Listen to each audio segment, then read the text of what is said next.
You're listening to the Diplomats podcast on Asian geopolitics. As always, I'm your host, Ankit Panda, and this is going to be me steering solo today, unfortunately without my lovely co-host, Katie, who finds herself on the other side of the planet. Katie will be back, though, and we will be back to our regular programming. But in Katie's absence, I'm really delighted today to have on the show somebody that you may have read a few years ago, at least, on The Diplomat, Casey Michelle, who started writing for us. How long ago, Casey, was it that you started writing for The Diplomat? It was about 1,000 years ago, if I remember correctly. No, sometime in the mid-2010s, 2015, 2016, thereabouts. Yeah, Casey was one of our original Central Asia writers. But since then, Casey has gone on to do quite a bit more, and I'm actually glad to have him on the show today to talk about his new book, which has been getting great reviews. The book is called Foreign Agents, with a great subtitle, How American Lobbyists and Lawmakers Threaten Democracy Around the World. So, Casey, congratulations on the book. Really happy to have you on the show to dig in a little bit to the murky world of foreign agents here in the United States, but also how foreign governments seek to influence American politics to further advance their goals. But, this is a podcast about geopolitics fundamentally. And, we talk a lot on this podcast about the units of analysis that you have to consider when you think about the ways in which the world works, right? People talk a lot about, obviously, what governments do, what militaries do, intelligence agencies do. But I think the story of what your book is about is really about the ways in which governments reach into each other's societies and seek to really influence the flows of cash, the flows of legislation, so on and so forth. So explain to our listeners a little bit, why should people care about foreign agents, and what exactly is this world that your book is about? Yeah, sure, Ankit. Obviously, deeply grateful to be here with you today. I know you and I were just talking off mic about how far we've come from our first days writing for the Diplomat all those years ago, and it has been remarkable to watch your career blossom as well. And I can't tell you what an honor it is to be back here with you chatting about this. Look, the book itself, Foreign Agents, it's out on bookshelves now. It's about a relatively simple topic, and that is the American foreign lobbying industry. These are the Americans. These are the American figures, the American firms, the American networks that work as lobbyists on behalf of foreign governments, foreign oligarchs, foreign proxies, foreign organizations that act as their effective mouthpieces, or if you'd like, foot soldiers in Washington, D.C., lobbying for, pushing for policies that benefit their clients, policies that benefit these regimes, these governments, and so on and so forth. This is not another book about espionage. This is not another book about spies. There are plenty of incredible books that are out there, and I'm sure there'll be plenty of phenomenal books that come out in the years to come. But the reason that I wrote this book is because there had been an absolute dearth of attention paid to, of interest in, and then obviously beyond that, books about the foreign lobbying industry, even though this is now a multi-billion-dollar industry that almost every single government, maybe this side of North Korea, engages in, which is a shame that you and I can't talk about Kim's lobbying efforts in Washington. At last check, I didn't see any PR firms or necessarily law firms that were working for him, although, of course, that could change moving forward.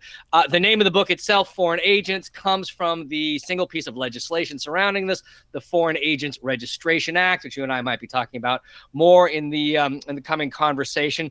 But this is really what the book is about. Where did this industry begin? How has it grown in recent years? And then, as you said a moment ago, how is it that foreign governments are able to reach into the American legislative and policy-making process, especially as it pertains to American foreign policy and even broader strategic decision-making, to influence the outcomes really without any kind of attention being paid to it, let alone concern, let alone policy responses thereafter?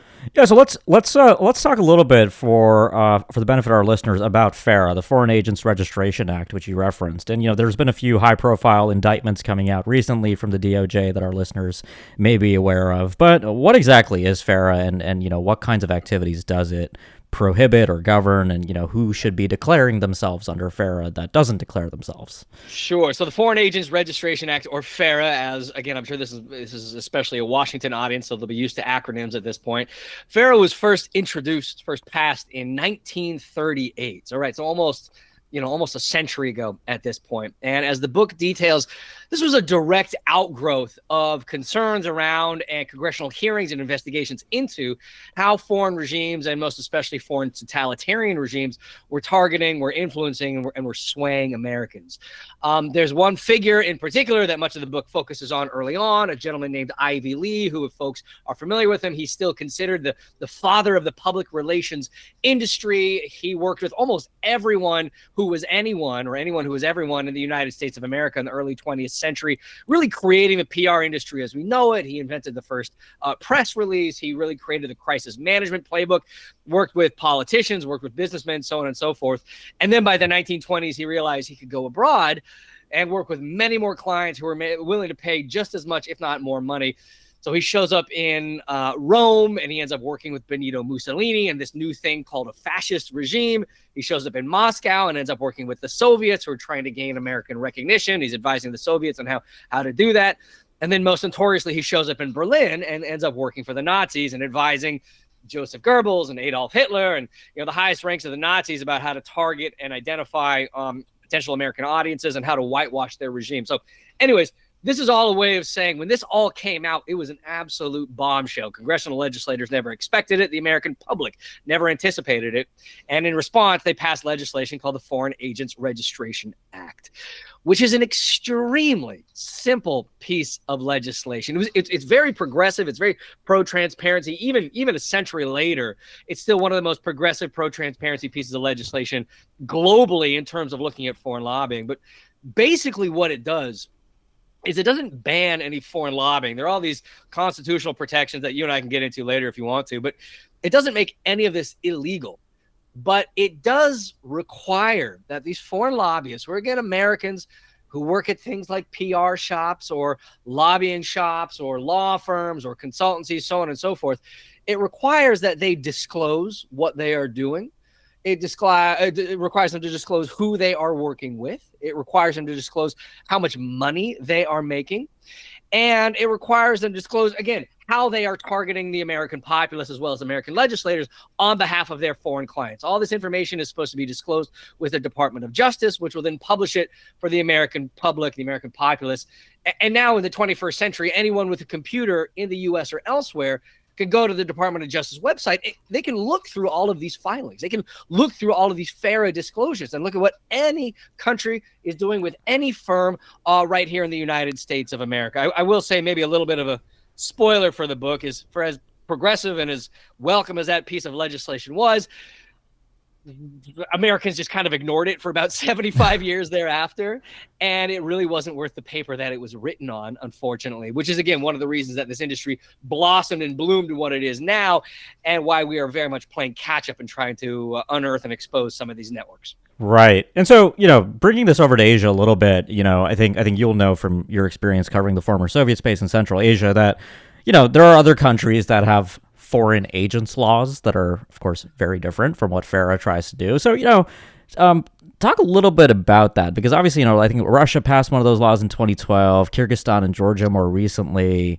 So how are those laws different? And we're in this kind of modern interconnected era now where obviously businesses, consultants kind of flow across borders and try to do shady things, perhaps less shady things in some cases. But, what is the difference between FARA and how those foreign agents laws in some of those other countries work? Yeah, I will confess I'm not an expert on the technical details of, say, the Kyrgyz laws or the Russian laws, but at the 10,000-foot level, they are broadly similar, at least structurally, right? The rationale for the Russian authorities or the Kyrgyz authorities for implementing this was not a means of necessarily, as they would say, criminalizing these or jailing these networks themselves. But if the Americans can have something like this, why can't we? We simply want to expose what these networks are doing and who is being funded. Now, of course, at the end of the day, these are either authoritarian or budding authoritarian regimes in places like Kyrgyzstan or full-on dictatorships in places like Russia. I have no doubt we will see similar types of legislation in places like Uzbekistan, certainly places like Turkmenistan moving forward, potentially even places like India moving forward, used primarily as a means not of transparency for transparency's sake, or allowing citizens of Kyrgyzstan or Russia or China or what have you to dig into and trace these networks themselves, but simply as a means of criminalizing dissent, targeting opposition journalists, going after civil society and the like. It's kind of a, and I've been asked this a few times, and I don't have a kind of a more fine-tuned answer. It's kind of a disappointing response because they are structurally similar.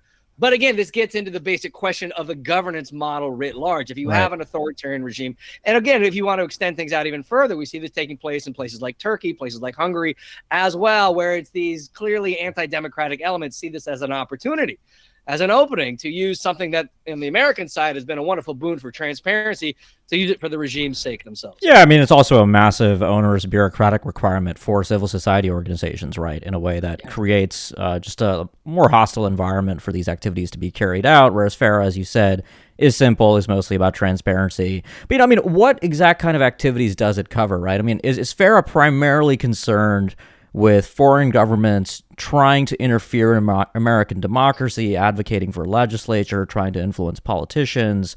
Or is it even concerned with, just people doing, research, consulting, or analysis for kind of foreign clients? What is the exact scope, and are there certain gray areas in FARA? Sure. Well, there are certainly gray areas which we can absolutely talk about moving forward, and that gets into some of the legal questions, especially about some of the recent prosecutions we have seen, the recent indictments we have seen. More at its broadest, there are kind of two big buckets that FARA is trying to focus on, that is requiring these foreign lobbyists to register and disclose their work. One you just mentioned a moment ago, and that is actually organizing advocacy on the ground in terms of meetings, in terms of legislative pushes, in terms of encouragement or discouragement for specific policy creation or policy responses in Washington, typically in Congress, sometimes with the White House, but broadly with the Washington policymaking establishment. And again, this is a direct outgrowth of what domestic lobbying in the United States of America has looked like for, frankly, almost since the very beginning of the American Republic. If you go all the way back to the 1790s, and this was one of the most fun parts of putting the book together, is this kind of historic research, you can find veterans of the Revolutionary War lobbying the Washington administration, the very first presidential administration, for back pay. It's these simple kind of basic mechanisms for what is lobbying, how does lobbying work, how does lobbying operate, that we have seen in the domestic context, that these American firms, these American figures are now using, are now operating upon, and are now building out for foreign clients behind them, who are paying them. So that's one big bucket that is targeting the legislators themselves for specific policy decisions and policy outcomes. The other big bucket is targeting the American populace. And that is generally things like, and this is not an exhaustive list, but things like media campaigns, going to journalists, going to editors, saying you should cover this story or not that story. Here are some talking points. Oh, by the way, we're organizing a trip to come to X country or Y country so you can see on the ground and do some reporting there. This is holding things like events or conferences or public meetings that the public can come to and learn more about X country or Y country, whatever it may be. This is maybe at the broadest level, reputation management. One of the academic terms is image laundering. It is generally associated with authoritarian regimes, though by no means. It certainly bleeds into concepts like soft power as well. So you have all these kind of intellectual academic debates along the way. But that's generally the second big bucket that we're talking about, is targeting not the legislators themselves, but the American populace. Maybe sometimes with the theory that the populace will then pressure legislators to pursue certain policies, although that doesn't necessarily translate. Yeah, so that's super helpful for our listeners, because I was going to say, I mean, back when I was more directly involved with editorial operations at the Diplomat, this was something we had to be very vigilant to, because we would get these kinds of submissions from certain PR firms, and it was very clear that this was not a genuine effort by an author to represent an argument. And this is something that we talk about a lot among journalists and editors, because you do have to be vigilant, because you don't want to end up publishing something that just turns out is a cutout for some regime trying to whitewash its reputation. Obviously, very, very murky sometimes, because people do obscure their true intentions, who they might be working for. And so, yeah, huge headache. I was going to say, look, you're exactly right. That is a position I do not envy you being in. And certainly I, as a journalist, have been on the receiving end of requests from foreign lobbyists themselves. I guess it's not quite Asia, but my initial experience in this space was with Azerbaijan, a woman who just a few weeks ago pleaded guilty to violating FARA. This was years before that. came to me and asked if I would like to be flown to Azerbaijan on a congressional junket and put up in a lovely hotel. All my costs are paid for. The only thing they ask is that I don't write anything negative about the government and the regime in Azerbaijan. And unfortunately, I had to decline. And unfortunately, as folks will see in the book, that ended up blowing up into the biggest congressional scandal in terms of foreign lobbying through the entire 2010s.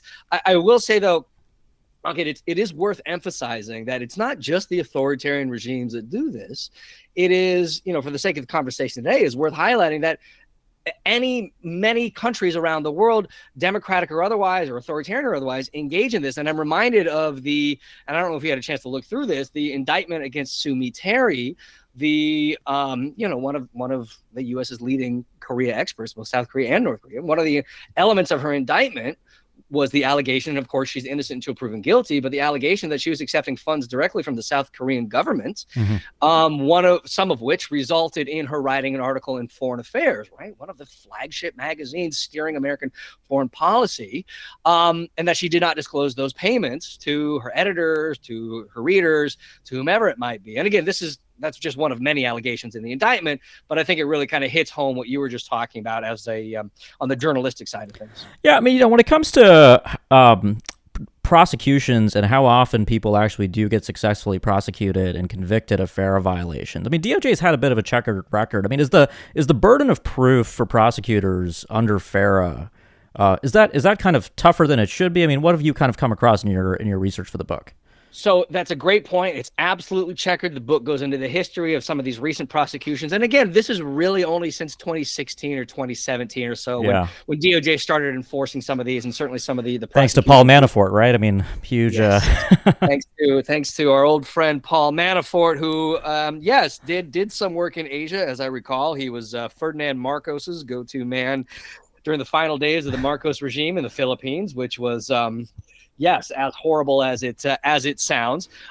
There were some successful prosecutions in the late 2010s, and there were some less successful prosecutions in the early 2020s. Some of those less successful prosecutions in which the parties accused were acquitted. Some of those were juries finding in favor of those accused parties. One of those, Steve Wynn, the former Republican National Committee what was he? He was a fundraising chair who was accused of acting as a foreign agent on behalf of China, on behalf of the CCP. The judge ruled in his favor because of statute of limitations concerns. In the ruling, the judge said effectively, yes, this was a prosecution that had been filed promptly and within a certain time frame, he would have likely been found guilty. But because of statute of limitations, that wasn't possible. So yes, you're exactly right that it has been checkered recently. Now, what we have seen, and you and I are talking here, what it is, middle of September here in 2024. You and I are talking in the immediate aftermath, really in the last month or 6 weeks or so, of kind of an unprecedented flurry for this time frame of convictions and prosecutions related to foreign agents and foreign lobbying related crimes. Most spectacularly, now former Senator Bob Menendez was, for the very first time in American history, a member of Congress found guilty of conspiring to act as a foreign agent. In his case, among other things, accused of accepting gold bars and then Googling how much is a gold bar worth on behalf of the government in Cairo. We had, of course, the Sumi Terry case out of South Korea. We had also spectacularly just a few days ago, the indictment out of New York State, where the former top aide to the governor in New York State was accused of acting as an agent of the CCP. There were allegations and accusations out of Russia, so on and so forth. It's been difficult to keep on top of for someone like me who's in the middle of, book promotion. It's wonderful timing, but I don't have a lot of time to read through these indictments. But it has been remarkable to see. Yeah, I mean, so, just in closing, Casey, I mean, for our listeners, this has, I think, been a really fascinating insight into this murky world. And I hope, people will pick up the book to really dig into the cases that you unearth and tell the stories of. But, just in closing, I wanted to ask you, I mean, what impact does all of this have on the world of geopolitics more broadly, right? I think your book focuses on the United States rather rightly. I mean, the U.S. being the most powerful country in the world with allies and adversaries all over the place. People have an interest in trying to influence this country, and it is an open society, which creates certain vulnerabilities that FARA attempts to address. But at the end of the day, I mean, how much of what happens in our world and how states sort of interact with each other, how policy is made, do you think is being affected by this? And as a consequence, I mean, do you think we're potentially heading heading into a period where these types of influences will be something that governments take more seriously. I mean, just given all of the stuff we talk about also with disinformation and how open societies are just vulnerable to external influences of all kinds, what is kind of the bottom line here? Well, to the latter question, yes, absolutely. I do think governments in Washington and elsewhere will continue to take this seriously. Just in the past few years, we have seen Australia implement its own version of FARA. Much of that was aimed at or continues to be aimed at concerns about Chinese influence operations. We see discussions ongoing in places like Canada, places like the United Kingdom. Again, these are just democratic allies of the U.S. I have no doubt we'll also see authoritarian regimes pass their own versions of FARA or foreign lobbying related legislation, and then, of course, prosecutions thereafter. I'm not going to sit here and argue that this is the single most important factor in geopolitics in the 21st century. But what I would argue is that this has been an overlooked element of the policymaking apparatus, policymaking decisions for years and years, and frankly continues to be, even though obviously we have a book, we have a number of prosecutions about this. I would love to see far more attention, far more concern, far more consideration surrounding this. I suspect we'll see far more prosecutions surrounding this moving forward. And, again, the good news, the silver lining, I suppose, is even though there can be more there's more that should be done, we have seen a remarkable uptick in terms of filings, in terms of transparency, and in terms of folks who are willing to disclose and divulge what they are doing and who they are doing it for in terms of foreign governments. And we do have more concern in Washington about some of these networks. It's going to take years to disentangle some of these. It's going to take generations to go back through archival work to look at how some of these networks led to specific policy outcomes. Of course, we're trying to follow this in real time, whether it's with the filings or with the indictments, so on and so forth. It's constantly moving target. But what I would say is, if it is not the most important piece of geopolitical discussions or tensions or developments, it is one that I hope folks will pay more attention to, both now and moving forward. All right. Well, Casey, we'll close it there for today, but thanks so much for coming on the show. For listeners, again, the book is Foreign Agents, How American Lobbyists and Lawmakers Threaten Democracy Around the World by Casey Michel, sold wherever fine books are sold. So go out and get yourself a copy. Casey, thanks a lot. Thanks, Ankit. For listeners, make sure you subscribe so you can keep up with future episodes of the podcast. And if you've been a subscriber for a while, but you haven't yet left us a review, please do so. It really helps the show out. Thanks a lot for listening, and we'll be back soon with more at the Asia Geopolitics Podcast.